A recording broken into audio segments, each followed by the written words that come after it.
আচ্ছা, আপনারা কি এমন অনুভব করেছেন? আম খেলে বেশি ঘুম হয় বা গরম লাগে? কিন্তু আপনারা কি জানেন এমন অনুভব কেন হয় আমাদের?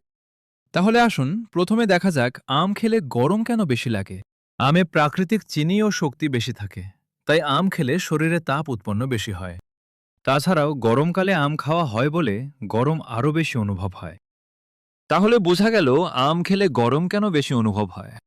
আসুন এখন দেখি আম খেলে কি আসলেই বেশি ঘুম হয়। আমের প্রাকৃতিক চিনি ও কার্বোহাইড্রেট বেশি থাকে, যা শরীরে আরাম দেয়। আম খেলে শরীর খাবার হজম করতে বেশি কাজ করে, তাই অলস বা ঘুষঘুষ লাগে শরীর। এছাড়াও পাকা আমে কিছু ভিটামিন ও খনিজ আছে, যা শরীর এলে শান্তি অনুভব করায়। তবে এটাও ঠিক, সবার ক্ষেত্রে একরকম হয় না। আম একটি সিজনাল ফল, তাই আমাদের উচিত পরিমিত পরিমাণে ও নিয়ম মেনে আম খাওয়া। তাহলে বোঝা গেল আম খেলে ঘুম বেশি এবং গরম কেন লাগে। আপনাদের এই বিষয়ে কোনো মতামত থাকলে কমেন্টে অবশ্যই জানাতে পারেন। পরবর্তী এরকম আরও ভিডিও পাওয়ার জন্য চ্যানেলটি সাবস্ক্রাইব করে পাশে থাকুন।